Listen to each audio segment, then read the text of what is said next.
Ever find yourself jobless, angry, and completely fed up? If not, I envy your life. Truly. Unfortunately, that's exactly where I am. I spent a decade of my life working at a grocery store. 10 years.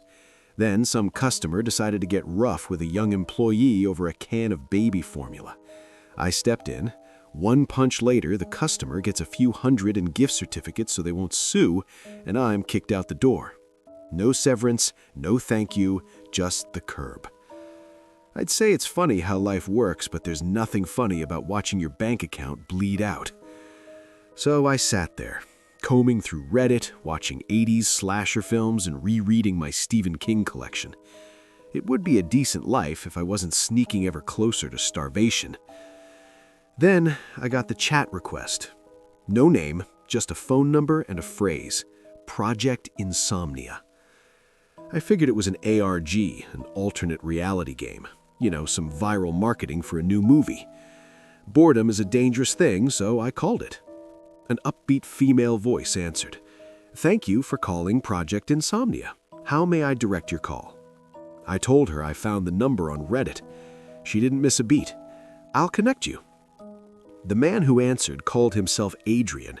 He knew my name, or at least my stand-in name, Nathan. He knew I was broke. He knew I loved horror. He offered me $20,000 for 2 weeks of my time. "Using your skills," he said. 20 grand? I could pay my rent for 2 years with that. I told him to sign me up, thinking it was still a game. But Adrian's voice went cold. "Nathan, I think you're misunderstanding. This isn't a game. I am offering you money for your life's focus." 2 days later, I met him in a greasy diner. He wore a plain black suit and had eyes that never stopped scanning the room. He didn't look like a gamer. He looked like a Fed. He ordered me a clubhouse sandwich and fries before I even opened my mouth. They had done their research. The job was simple, he said. Watch horror. Lots of it. Extended periods. Give observations. "Is this some AI training crap?" I asked. Adrian leaned in, his shadow stretching across the table. "No, Nathan, you'll be watching real people. Nothing artificial about it. The accommodations are Spartan, somewhere between a small apartment and a prison cell. We need secrecy, we need volume." He slid a contract across the table. It had weird clauses about consenting to methods of encouragement. I laughed it off. I was too busy watching the notification on my phone. A deposit of $20,000 had just hit my account. The cell and the first scream. The room was a nightmare of gray concrete. It looked like a submarine rig turned into a bachelor pad. A thin bed, a steel toilet, and a desk with dozens of monitors. The monitors were weird. Thick, textured plastic, hardwired into the walls, protected by what looked like bulletproof glass. There was a small vent in the ceiling that did absolutely nothing to hide the smell of old dust and stagnant air. Adrian locked the steel door, and I felt joy. I was getting paid $2,000 a day to sit in a grimy room and watch movies.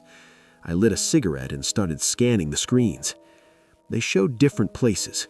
Gas stations, suburban living rooms, fast food joints. Some were crystal clear. Others looked like they were filmed through a vintage lens. Hours went by. Then I saw her. A woman in her early 30s, smartly dressed, coming home late. I watched her through an impeccable screen. Her house was dark, the kitchen lights casting long, feral shadows.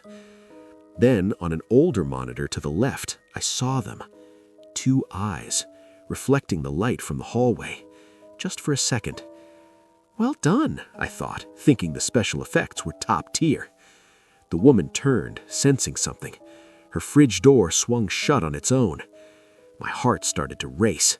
This was better than any movie I'd seen in years. Dinner came through the slot.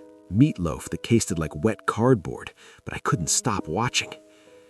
The woman was in her bedroom, placing jewelry in a case. Suddenly, a keening wail erupted from the speakers. On a smaller black and white monitor, a rotten, lanky specter appeared right in front of her. "Right there! Look up!" I screamed at the screen. She couldn't hear me. The thing grabbed her. I saw her housecoat crumble under its touch. I saw her skin begin to wither and turn gray. She fought. She hammered at the spirit, and for a second it let go.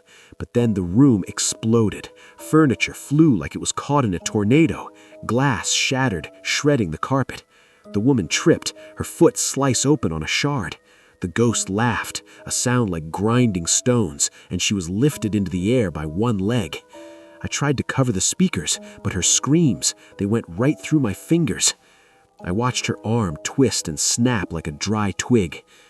The feed cut to black. I sat there in the dark, sweat dripping off my chin, nails digging into the plastic armrests of my chair. "Well done, guys," I said to the ceiling. That was worth the money." A klaxon rang, and a voice announced a 10-hour rest period. I didn't sleep. The amount of coffee I drank was part of it, but those noises, the sound of the bones snapping, it felt too biological, too wet. The next morning, a voice came over the speaker. Friendly, level. He called himself Percy. He asked for my observations. I told him the effects were great, but the ghost letting go after 3 punches felt lazy. I told him to fix the plot holes. Percy laughed. "Good catch, Nate. I'll tell the upper levels." Days 3 and 4 were a blur of ghosts, demons, and creatures. It was a dream job, until day 5. Day 5 is when the dream turned into a nightmare. I sat there scanning the monitors after breakfast when I recognized the location. Kumar's Comics. I'm not a huge geek, but I know Kumar and his wife Jaspreet.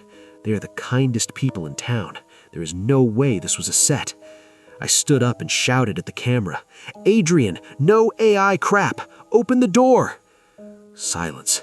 I watched the screen. Kumar was behind the counter. Jaspreet was laughing. It was real. I knew it was real because I could see the chipped paint on the door frame I'd noticed a month ago. I reached for my phone. I was going to call the police. The second my fingers touched the screen, Adrian's voice boomed through the room. "Nathan, do you know much about firing squads?" I froze. He explained that in every squad, one man has a blank, so no one knows who fired the killing shot. Cling to that doubt, Nathan. If you make that call, you lose the raft, and we will deal with you. Then the punishment began. The industrial toilet started spewing water. Cold, gray water flooded the room, soaking my bed, my shoes, everything. I sat in 3 inches of standing water, shivering, watching the monitors. "Watch the screens, Nathan," Adrian commanded. "You are saving life as we know it." 11 p.m. Kumar and Jaspreet were closing up. I prayed they'd just go home, but the door wasn't locked. 1 second, a man in a dragging raincoat and a beat-up fedora walked in. Kumar told him they were closed. The man ignored him, knocking over a rack of action figures. I saw his face. It was pale, rotten, covered in lesions that looked like chemical burns. When he grinned, I saw his teeth. They weren't bone.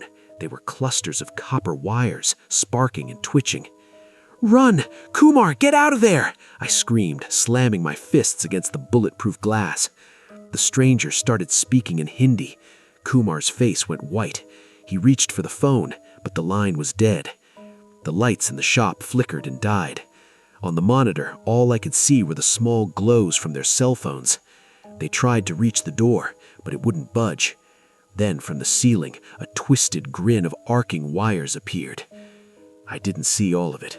The man with the wire teeth sank his jaw into Kumar's throat. The phones hit the floor. The feed cut out. I feel lightheaded. I feel like nothing is real. I just watched people I know get slaughtered by a C-list urban legend. I didn't sleep. I just stared at the wall, the smell of the standing water filling my lungs. When Percy's voice came back the next morning, he sounded panicked. "Nathan, listen to me. This is like being drafted into a world war. It sucks, but it's for the fate of the world." I stood up, my feet pruning in the cold water. "Why?" I croaked. "Why are you killing them? Why are you making me watch?" Percy's voice dropped to a whisper. "We aren't killing them, Nathan. The things you see, they've always been there. We just found a way to bridge the gap. But these things, they need to be observed. If no one is watching them, they don't stay in the shops. They don't stay in the Mac mansions. If you stop watching, Nathan, they come here. They come to the only person who knows they exist." I looked at the monitors. Every single one of them had turned toward me. The ghosts, the demons, the wire-toothed man. They weren't looking at their victims anymore. They were looking at the camera. They were looking at me. If you're listening to this, maybe you should look away, because the more you hear, the more you know, and the more you know, the more they know you're there. Hit the subscribe